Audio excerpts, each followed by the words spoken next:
All right, peace and greetings, YouTubers. So the New Edition Legacy Tour, let me jump right into it. First of all, I'm happy I even got to go to the show, all right? So I got a chance to go to the Baltimore show. I live in DC and they were in DC and I had intentions of getting tickets, but you know how sometimes you don't move with a sense of urgency and then life happens and you forget about stuff? I was minding my own business at the gym, and as I'm leaving the gym, I'm seeing these masses of people leave the arena because Capital One Arena is right by my gym. And I'm like, what's going on tonight? And folks are like, oh, yeah, it was some kind of concert. And I'm like, oh, shoot.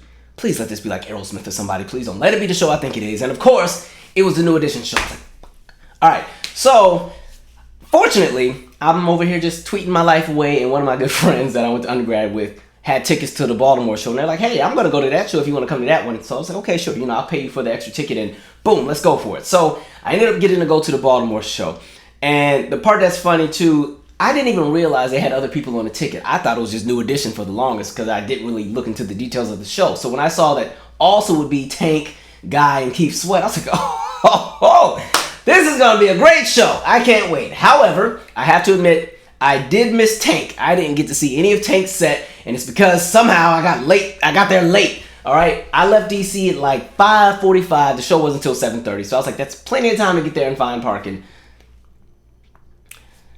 Nah, listen, if you do any show at CFG Bank, you need to leave like 3 days early, just because parking alone is crazy. Like, I was right at the cusp of the city. Like, on the freeway, it says like, oh, the arena's like 8 minutes away. It's only like 6:45, so I got plenty of time. As soon as you get on that little bridge thing, there were like 2 events happening. There was something at the big stadium that's right nearby, and then CFG Bank. And so traffic just was like at a standstill. And so I watched my little GPS go from arrival at 6:45 to arrival at 7:38. Like, wait a minute, what is this? So, and then I was trying to outsmart things. I was trying to do different side roads and stuff. I don't know Baltimore that well, but I thought I did. So I cut off about 25 minutes from the commute, and then there's this part where you either go right or you go left. No, you go straight or you go left. And I'm thinking, oh, I'm gonna just go left because I'm not gonna park at the arena parking garage. I'm gonna go to one nearby, so when the show's over, I can just get right out. And that dang left turn took me back to the freeway. So I had to circle around the city again. I was like, man, I was so pissed. So I texted my friend like, hey, I'm trying to park, and she was like, oh, okay, you're probably gonna end up missing Tank. I'm like, Tank. Dang, okay, well, I'll catch him at another point. I know he's planning to retire soon, so I guess I need to hurry up. But anyway, getting to the actual show. So, finally get in there. So I get in there just as Guy is doing their set. And man, a freaking great time. Let me explain something to y'all. Like, New Jack Swing is my favorite element of R&B music. For me, there's a nostalgia that's there. It reminds me of the parties my parents used to throw when I was little. It reminds me of just being a kid and watching Video Soul and just hearing those sounds on the radio when you were going to the store or when your parents were taking you to daycare. Like, all of those songs. Anything from about early 87 to about 93. All of that is my favorite stuff, like New Jack Swing and house music. That was all a great time. So to hear those songs and to see them live was like such a great time. Teddy Riley still has the energy of a 20-year-old, so he's, bouncing and doing whatever he's doing. You got Aaron Hall there, like the whole group is there, and they just have so many hits, and it's just a straight up party, so much fun. Of all the songs in their set, my favorite is always going to be Let's Chill. Like, that's one of my favorite songs just in general, right? But I mean, they had so many great ones. By the way, In Vogue has a really nice cover of Piece of My Love that they have on I want to say that's the Soulflower album from I forgot what year that was. Maybe 2002 or 2001, something like that. But they have a great cover of that song, by the way. But no, Guy was a whole lot of fun. And the dopest thing is Baltimore is fun to party with. Like, that's a fun crowd. Like, that whole arena was just jumping and jamming. Everybody in there. There's all these different age groups. So you got people that are in their 60s and people in their 50s and their 40s. You got teenagers in there because, again, after the New Edition miniseries had come out, they got a whole second wind of a new fan base of younger folks. I think I told y'all before, like, with me working with kids, I always used to play my throwback music, and the kids used to be like, Mr. Michael, I don't want to hear that. And then as soon as the New Edition movie came out, right, we used to always do talent shows. We had about 5 New Edition groups. I'm like, all y'all can't be New Edition. Somebody gonna have to mix it up and be somebody else. And all y'all can't do If It Isn't Love. Y'all at least mix the songs up. Somebody do Mr. Telephone Man or something. But anyway, so Guy was a whole lot of fun. And what I really enjoyed about this show in general is that they pretty much all shared this, like, as far as all the acts, everybody shared the same band, the same dancers, the background, supporting vocalists, and so that made the show just flow so much smoother. Like I told you before, I was just at the R&B Experience show a few weeks back. That was the show with 112, Silk, H-Town, Tevin Campbell, Tamar, Monica, and Escape. And the critique that I had, in addition to the sound, was that there was way too much time in between the acts, especially for the acts that had their own bands. And so an act would perform, and then you gotta wait 20, 30 minutes, and then they come out. And before you know it, like by the time you got to that show, Monica had to end her set early because they just ran out of time. I was like, dang. But with this show, it was like literally, now I didn't see what happened with the transition between Tank and Guy because I wasn't there yet. But I know when it went from Guy to Keith Sweat, Tank or Guy went off the stage, thank you, good night, and went off the stage. And before I could blink good, they had to do like, and then here comes Keith. I'm like, okay. So Keith comes right out, and Keith is another favorite as well. That's my childhood and then some. And so Keith comes out. Now, I wish he would have done the song Keep It Coming. That's one of my favorites, but he doesn't really ever add that to the set list. It's okay, though. But Keith comes out, and like I said, it's the same dancers, the same everything, but it flows, and it was good. And there was just the entire show in general with everybody. There was a very polished element to the show. It didn't just feel like you called up your uncles from back in the day to come on, we're going to do this show real quick and get us a little money, and then we be out of here. If we don't sound good, at least y'all remember what we used to sound like. It was nothing like that. Even Keith sounded good. Like, it was a really, really dope show. High energy. It was fun.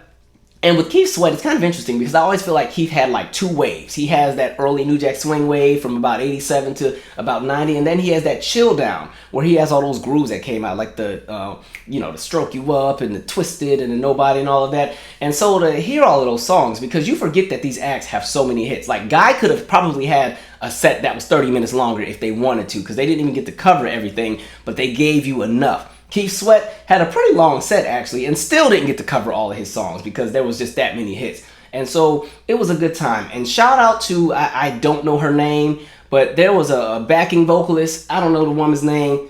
She pretty much did all the Athena Cage parts on, those songs that he would have had with Cut Close.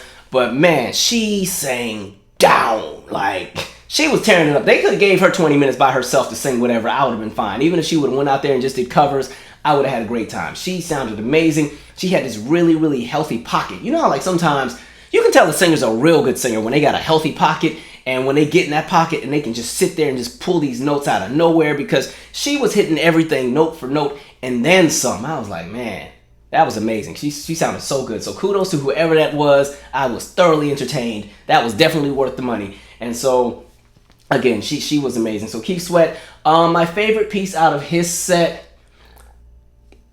might have been Twisted. Just because Twisted, that was the jam, man. I'm sorry. That listen, the car ride back home when I had to drive back to DC was lit. I had all them songs on. I'm gonna say Twisted. Actually, I'll take that back. Make It Last Forever, because that's when that girl tore up Make It Last Forever, and she tore up Nobody. Them two, she wasn't playing no games. And to get up on it, like, I was like, dang, so good. Now, let me tell you one beef I did have, okay? The only thing, look, CFG Arena, y'all cool, but them seats are too small. Like, we were in there stuffed in them seats. And it didn't help, especially because we were at the edge, like in the aisle. People always got to go to the bathroom every 2 seconds. But something that got me halfway through the show. Now, we're in the middle of the guy set, just jamming. Here comes somebody. They got a whole tray of nachos. I'm like, when did you have time to go and get nachos? We had a concert.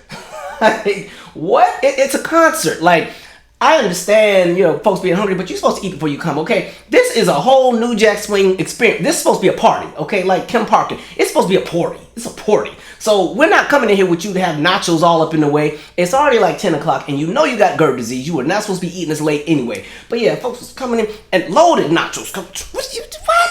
All in the way. It was so annoying because I'm trying to get my footage and I gotta keep putting the camera down. And again, the seats are like this far apart. So they're trying to, as far as the row, they're trying to squeeze by with their nachos and the soda. I'm like, this is not, I get it, I guess. It's just, I was trying to figure out when you had time during the show to leave and go get nachos. Like, I don't know whose set you thought wasn't worth sitting through, but no judgment on my end. Just like, man, I'm all about eating. You were supposed to eat before you came, all right? Like, even when I got to the venue, I had to go to the bathroom so bad. I was like, let me just go to the bathroom now. So the first song of Guy I probably missed. I was like, let me go to the bathroom now, because once I get in there, I'm not leaving until the show's over. Like, do everything before the show. You can't be leaving getting those nachos and dip and pretzels and cheese and jalapenos and all that other stuff. plus people trying to dance, and you're gonna end up putting that tray on the floor and somebody gonna step on it. Got cheese all on the shoes. Anyway, so Keith Sweat was a great time. A great freaking time. Then we get to New Edition. Actually, I'm just playing, because then during Keith Sweat's set, he brings Teddy Riley back out, and they had this whole segment of songs that the both of them had either written or produced for other artists, and they went through that. So then that's when they're playing like the Johnny Kemp Just Got Paid, and some of the other songs that were out there, and a Rump Shaker, and what else? There was one Keith Sweat wrote that was a jam for somebody. Dang, crap. It'll come to me later. Just know it was really great. It was all those great New Jack Swing songs from back in the day. A freaking great time. Loved it. So then we get to New Edition. And first of all, I didn't even know if all 6 would be there, because I saw that Bobby Brown had just been hospitalized after a show maybe 2 days before mine. So I didn't even know if he was going to be there or not. But when they came out on the stage and they rose out of the floor and I saw them 6 heads coming out the ground, I was like, oh, it's all of them, y'all. So, man, so much fun. First of all, they looked amazing. They had these suits that had the sequence thing. Anything with sequence looks really good in an arena setting with when the lights and lasers and all that stuff hits it. So they came out looking like royalty. Just the suits just clean. I was like, man, they're killing it. And they didn't even start singing yet. And of course, you know, all the women in there are screaming and foaming at the mouth. These are women in their 50s reliving high school and everything like that, or in their 40s reliving high school, going through it. Like, the women in there, man, I'm glad I was sitting where I was sitting. I was in like the 100 section, but I could imagine if I would have been on the floor in those first, 10 rows, you might have got trampled a little bit. But man, they were so much fun. Now, I will say for Bobby, because I think he's still sick, he wasn't in a lot of the songs. And honestly, for the last few years, what they've done with Bobby when he's with them is, he comes in and out when he can. But for this one, he really was out a lot. He pretty much, I think, was only on maybe 4 or 5 of the songs, and mainly he did his songs. But for me, it was still fine, because when he did come out, he sounded really good. Like, I will say Bobby sounds a lot better than he did like 10, 15 years ago, because I remember them early 2000s, he was starting to sound real terrible with a lot of performances, but he was still doing the hard living at the time. But I'll always give Bobby some grace, because look, man done had 2 kids die, he done had 2 heart attacks and a stroke. I'm just happy he's still here. And so, he sounded amazing on Mr. Telephone Man. He sounded really good on My Prerogative. And of course, in moments where maybe he needed some extra support, the other members would always fill in. So Bobby, when he came there, he was good. And what's dope is the crowd is very forgiving. Everybody kind of understands the context of Bobby's current experience. And so nobody was holding anything against him if he couldn't go and do all the dance moves. But when he could, he'd do a little 2-step here and keep it moving. And then, but so on and so forth, he sounded really, really good. Like, that's the part that was really dope. Like, he sounds, as far as his voice, he sounds much better. Like, he's been taking care of his voice. But the highlight with the New Edition set, and again with everybody's, is that it was so polished. And again, going back to the statement about the band and the dancers, like, everything just flowed with all of the acts. The dancers, because I think there were about 11 of them. There was some women dancers, there was some male dancers. They were out there just, doing whatever they would do and fall right in, because them dancers were dancing hard, especially the women. And this kind of energy for 2-3 hours, I'm like, y'all not tired? Like, Lord. So the energy they had could almost sometimes balance out New Edition or the other acts, because those acts still have to sing. So, and look, the mics were on for a lot of the show. So, everybody sounded really good. Ralph was able to carry pretty much every song he sang on. Johnny Gill was doing his Johnny Gill singing. It was really good. And of course, they mixed the solo work for the different acts that broke out of New Edition. What's also kind of dope is, like, with me coming up, I didn't grow up with New Edition because I was too young to remember. But I grew up with the era of all the solo acts. I'm old enough to remember Ralph's solo projects and Johnny Gill's solo projects and Bobby's solo project, of course, and Belle Biv DeVoe. Like, probably about 1990 is my earliest memory of, like, understanding and recognizing music and recognizing who is who. So, that's what I came up in, because I remember when they got back together and they dropped the Hit Me Off and the Still in Love. I remember my mom like, oh, they got back together. I'm like, wait, they were all together at one point? So, okay, cool. But yeah, so it was dope to kind of just get to experience all of that. Still in Love might have been my favorite piece out of their set. It sounded so good. It was really, really good. And of course, they had these really good visuals and stuff. Like, they have all of that kind of stuff together. When it came to the solo sets, I always really aligned with Ralph Tresvant, because I really always loved Sensitivity and Money Can't Buy Love and When I Need Someone or Stone Cold Gentleman. So I really liked what he did with Sensitivity. It's like this very almost chill acoustic kind of version where he has the lights all red and the dancers are doing their thing, and then he comes out all Mr. Cool, Mr. Suave and everything, and then eventually the song picks up. I thought that was a very great approach at the song. I loved all of that. Johnny Gill, of course, was fun. You know what's funny? Like, Rub You the Right Way was one of the early songs in the set list, and that really like got the arena like jumping. Rub You the Right Way wasn't even my song back in the day, but I was definitely jamming that night because my song was Fair Weather Friend and The Floor. Those were my two Johnny Gill songs. But yeah, Rub You the Right Way sounds really, really dope in an arena, and it was dope because the entire group was out there for his number, I think minus Bobby. And so, you know, it was dope to see like everybody sing everybody else's stuff as well, to kind of just get this like interchangeable presentation of the songs. And that's why I thought their show was really, really polished, because you kind of could almost envision what it would have been like if, let's say, Rub You the Right Way was a New Edition song. You could almost envision what it would have looked like if maybe that would have came out during that Any Heartbreak era. Like, stuff like that was really, really dope. You know what I mean? Or like Bell Biv DeVoe came and helped Bobby sing Don't Be Cruel. Like, all those different things, it was really, really cool. Who else? Bell Biv DeVoe had their set, of course. Of course, they have Poison, which is pretty much one of the closers of the show. But as they do Poison, it's, you know, the entire group comes out. And they did...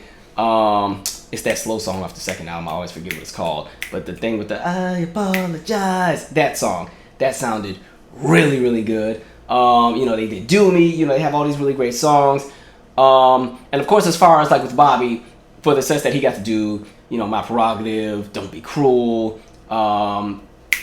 Roni, that's a great one. I wish he could have added Rock With You in there, but it's okay, I understand. Like, they have some, that was the thing. There were so many hits, they didn't even get to cover everything. Because, I mean, there were a lot of songs that weren't in the set list. Like, they didn't have Every Little Step I Take in there. But because the show just already had so much going on, you didn't even really notice.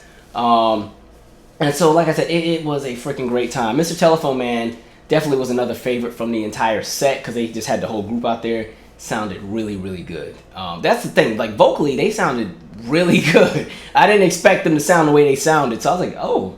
Okay, like I knew they was gonna be cool, but I didn't realize it was gonna come off so polished and so clean. I was like, they've really worked to clean up like their act over time. Because I think sometimes people think that just because people get older, they're supposed to all of a sudden, you know, not be as good anymore. But I think for a lot of folks, wherever there's a void that maybe Father Time kicks in and they might not be able to spin on their heads the same way, they make up for it with the musicality of the show. And so I thought that was really dope. And then as I'm watching the show, I'm kind of thinking like, yo, the six of them have been together since they were practically kids. And the fact that they're still, you know, performing together, that crap is really, really dope. Like, that's a legacy right there. That's why I like that they named the tour the Legacy Tour. So dope. So yes, I had a great time. I was on a high the whole night. Like, I went to a party right afterwards. And then, yeah, the car ride back to DC, I just playing all them throwback songs. I do wish I could have saw Tank's set, but, you know, I'll catch him hopefully before he stops performing. But, I mean, that was a great show. They only have about 2 or 3 shows left, and I think they're all in Florida. But, if you get a chance, definitely check out the show. Hopefully they have some kind of, I don't know, a documentary they've been working on or something where they can release the show. That would be really great. But like I said, the band was amazing. The dancers were on point. The background singers were really good. All of the acts that I got to see, as far as Tank, Guy, I didn't see Tank, but, you know, Guy, Keith Sweat, New Edition, were amazing. Even with the Guy set, there was a portion where Aaron Hall starts walking in the audience with the microphone and climbing on the seat. Like, it was a party. If you missed it, I'm so sorry. But yeah, I definitely enjoyed that. Anyway, the next show that is up is Janet Jackson. I can't wait. Anyway, I'm out. Share your 2 cents. Subscribe. Now she missed. Come on. Pick up the pace. Pick up the pace. Pick up the pace. Pick up the pace. Welcome to the hardcover.